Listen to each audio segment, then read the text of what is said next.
Welcome back to Legends and Lore. Today, we are tackling the most controversial couple in the Underworld. In recent years, Hades and Persephone have been rebranded as the ultimate dark romance, a misunderstood emo king and his sunshine queen. But if we peel back the layers of modern retelling and look at the actual Homeric hymn to Demeter, the story changes drastically. It's less about a love story and more about a divine political deal, a mother's grief, and the very origin of the seasons. So, forget what you read in the romance novels. Here is the actual ancient truth about the abduction of Persephone. To understand this story, we have to look beyond the cartoon villains and the victims. We need to look at the three power players who set this tragedy in motion: the king of the gods, the king of the dead, and the mother of the harvest. Before Persephone was the queen of the underworld, the myths tell us the world was a very different place. There was no winter, there was no biting cold, no barren trees, and no hunger. The earth was under the constant nurturing care of Demeter. Demeter was the sister of Zeus and Hades, and she was one of the most powerful Olympians. She controlled the harvest, the fertility of the earth, and the cycle of life. As long as Demeter was happy, mortals were fed, and the source of her happiness was her daughter. At this point in history, she wasn't known as Persephone yet. She was often just called Kor, which simply translates to the maiden. She represented the innocence of spring, new growth, flowers, and purity. She was Demeter's entire world. But innocence attracts attention, and unfortunately for Kor, she caught the eye of the one god no one wanted to visit: Hades, the ruler of the underworld. Often portrayed as evil in modern movies, but in Greek mythology, he wasn't a villain, he was a bureaucrat. He was stern, serious, and incredibly lonely. He ruled a kingdom of shadows where the sun never shone, and he wanted a queen to rule beside him. Hades knew that Demeter, who loved her daughter obsessively, would never allow Kor to descend into the darkness. So, Hades didn't ask the mother. He went to the father. He approached Zeus. This is the part of the story that often gets overlooked. This wasn't a random crime. It was a political arrangement. Zeus, looking to keep peace with his brother, who controlled the afterlife, secretly agreed to the marriage. He gave Hades permission to take their daughter. The trap was set. Zeus knew that to get Kor away from her mother, they needed a distraction. They needed to separate them. And so, the conspiracy of the gods began, centered around a single specific flower in a meadow in Sicily. So let's go back to that meadow. Kor wasn't alone. She was with the daughters of Oceanus, the sea nymphs. But Gaia, the primordial Mother Earth, was in on Zeus's plan. To lure Kor away from her friends, Gaia grew a flower unlike any other.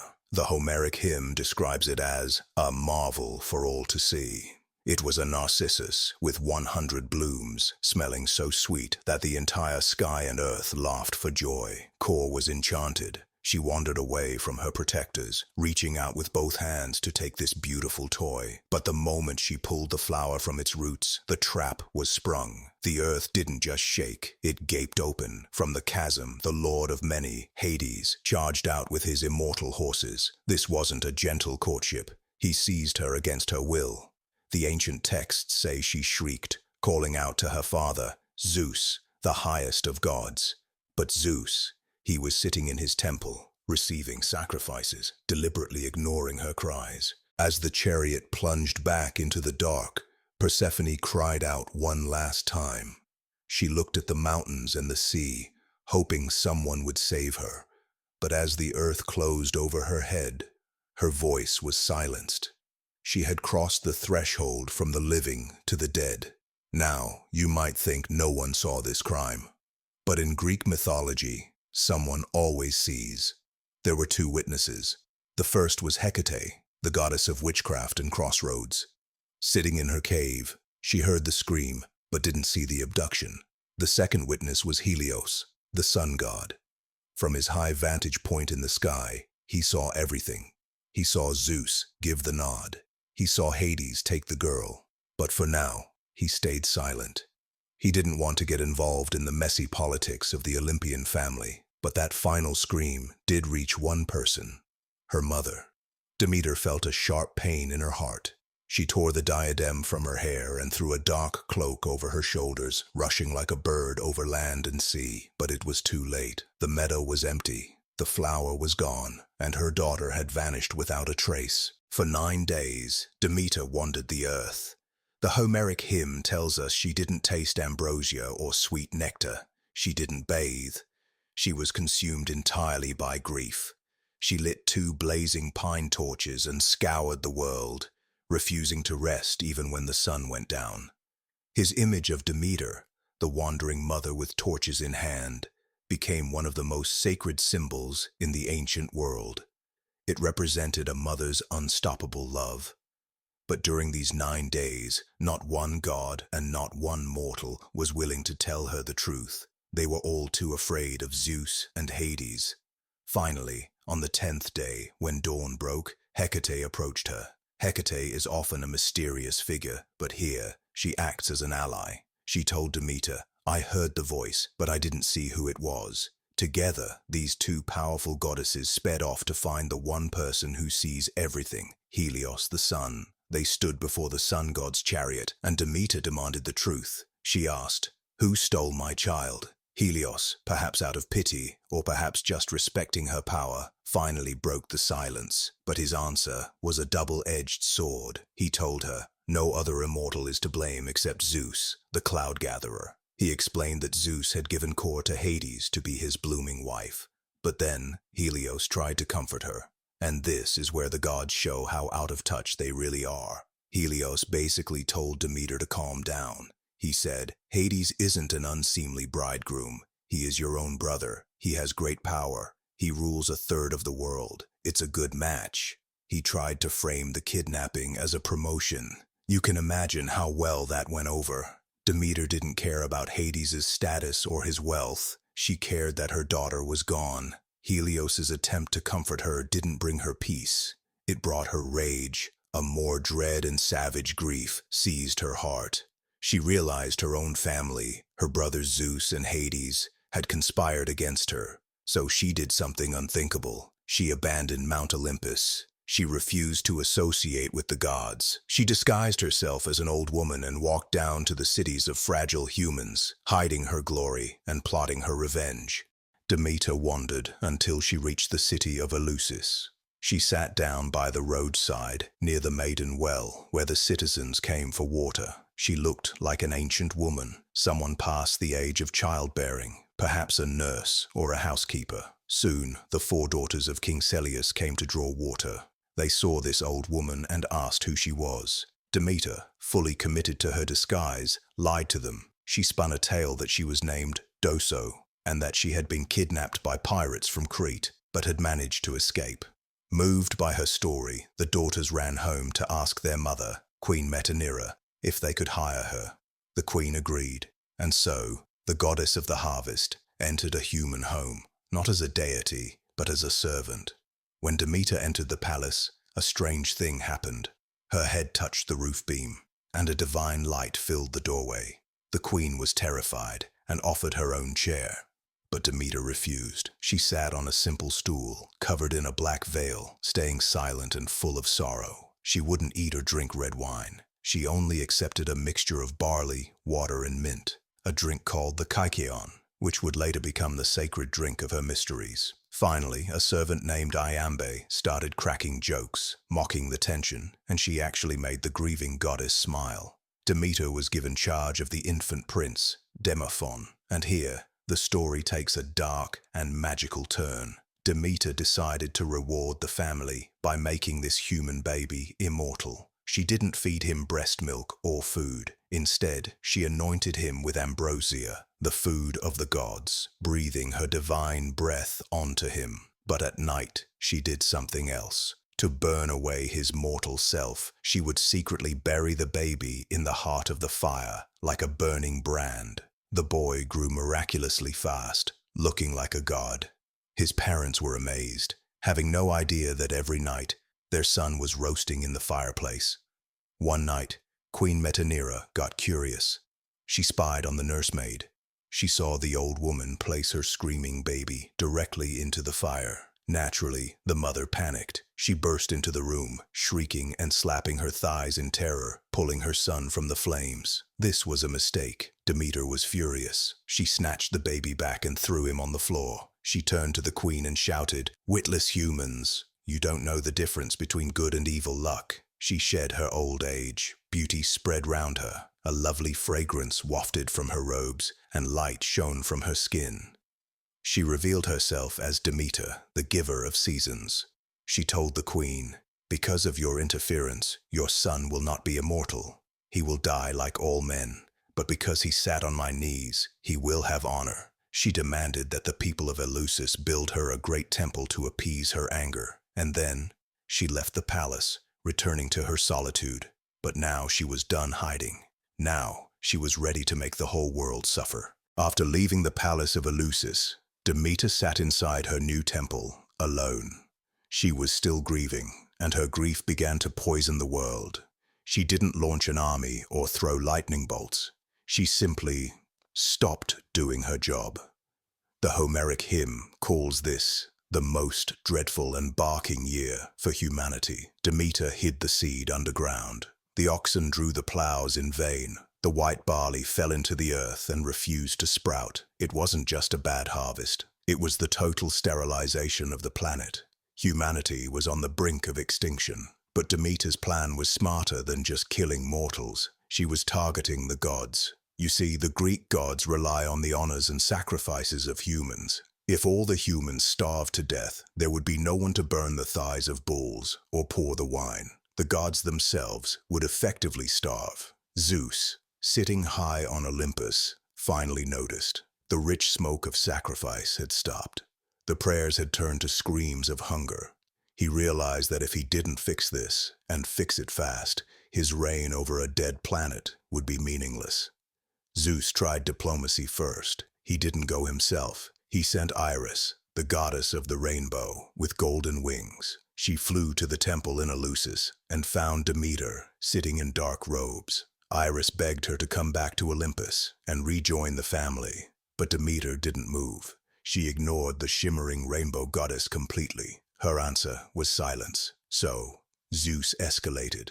He sent all the blessed gods. One by one, they came to her temple. They offered her magnificent gifts. They offered her honors and powers. They begged her to let the earth bloom again. But Demeter rejected them all. She made her ultimatum clear, and it is one of the most powerful lines in mythology. She said she would never set foot on fragrant Olympus again, and she would never let fruit spring from the earth until she saw her daughter with her own eyes. Zeus was checkmated. He couldn't force Demeter to make the crops grow. He couldn't kill her. He had no choice. He had to break the deal he made with Hades. He called upon Hermes, the messenger god, and the only one who can freely travel between the worlds of the living and the dead. He gave him the order, go to Erebos, find Hades, and convince him to give the girl back. Hermes, the slayer of Argos, didn't hesitate. He plunged into the misty depths of the earth. He flew past the wailing souls and the rivers of fire until he reached the palace of the king. He found the king inside his house, sitting on a soft couch with his shy wife. The Homeric Hymn tells us Persephone was sitting near him, but she was reluctant. She was pining for her mother, suffering from the unbearable yearning. Hermes didn't mince words. He said, "Hades, dark-haired one, Father Zeus orders you to bring noble Persephone forth from Erebos back to the light, because her mother is currently destroying the entire human race." Hades heard the command, and here is a detail often missed. He didn't fight it. He didn't rage. The ancient text says, the king of the underworld smiled with his brows. He knew something Zeus didn't. He knew the laws of the universe better than anyone. He turned to Persephone and spoke softly. "Go now, Persephone, to your dark-robed mother. Go with a gentle spirit in your breast, and do not be too upset with me." He then gave his pitch. He reminded her, "I am not a shameful husband among the immortals. I am the brother of Father Zeus. While you are here, you will rule all that lives and moves. You will have the greatest honors among the deathless gods, and those who wrong you, they will be punished eternally." Hearing that she could leave, Persephone jumped up for joy. She was ready to run out of there, but as she stood up, Hades made his move. It happened in a split second. While she was distracted by her joy, Hades stealthily gave her the honey-sweet seed of a pomegranate to eat. Why? Because of the ancient fates. The rule was absolute. If you eat the food of the underworld, you belong to the underworld. You cannot return permanently to the living. Whether she ate it because she was hungry, or because he tricked her, or, as some modern interpretations suggest, because she wanted to stay. She ate it. The deal was sealed, even if Persephone didn't realize it yet. Hades hitched up his immortal horses. Persephone climbed into the chariot, this time not as a captive, but with Hermes, the guide, by her side. They whipped the horses, and they flew. They soared over the sea and the rivers, the grass and the mountains. Nothing could stop the rush of the immortals. They were heading straight for the temple, where Demeter sat waiting. When Demeter saw them approaching, she didn't wait. The hymn says she rushed out, like a Maenad down a thick-wooded mountain. She was frantic. Persephone leaped from the chariot and ran into her mother's arms. For a moment, there was pure joy. Mother and daughter, finally reunited. They embraced, holding each other tight, shedding all the sorrow of the past year. But even while she was holding her daughter, Demeter's intuition kicked in. She sensed a trap. She pulled back and asked the single most important question in this entire myth. She didn't ask, "Are you okay?" or "Did he hurt you?" She asked, "Child, have you eaten any food while you were below? Speak out and hide nothing." Demeter knew the laws of the fates. She told Persephone, "If you haven't eaten, you can live with me and your father Zeus on Olympus. But if you have tasted food, you must go back into the secret places of the earth." Persephone told her the truth. She said, "Mother, I will tell you everything." She explained how Hades had tricked her. In her version of the story told to her mother, she claimed Hades stealthily forced her to eat the pomegranate seed against her will. Whether she was forced or not didn't matter to the ancient laws. The seed was eaten. The bond was formed. Persephone was now part of the underworld. Demeter was heartbroken. It seemed like the famine would last forever because she refused to relent if she couldn't keep her daughter. Zeus saw the impending disaster. He knew he couldn't bully Demeter, so he sent the only person she would listen to, their mother, Rhea. The ancient titaness descended from the peaks of Olympus. She didn't come to command. She came to broker a peace treaty between her feuding children. Rhea delivered Zeus's final compromise. It was a contract that would dictate the rhythm of the earth forever. Persephone would not stay in the underworld permanently, but she couldn't leave it entirely. The deal was struck. For 1/3 of the year, the winter months, Persephone would descend to the kingdom of darkness to rule as queen alongside Hades. But for the other 2/3 of the year, she would return to the sunlight, to be with her mother and the other immortals. Demeter accepted the deal, and true to her word, the moment her daughter was returned to her, she released the earth. The barren fields instantly burst into leaf. Flowers bloomed. The famine was over. Spring had returned. The famine was over, and the earth was green again. But Demeter didn't forget the people who had taken her in when she was disguised as a lowly old woman.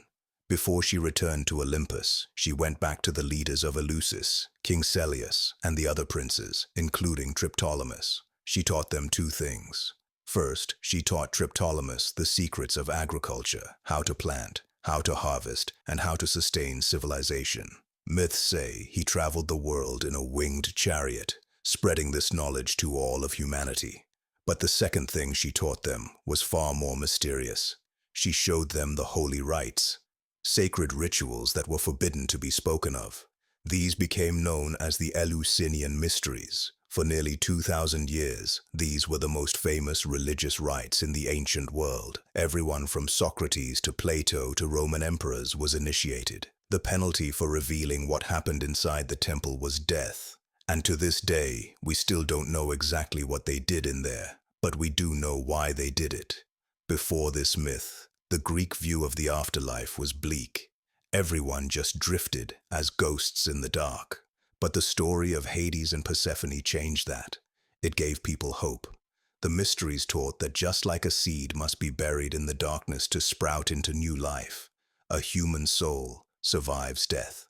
Because Persephone could return from the underworld, initiates believed they too would have a better lot in the afterlife.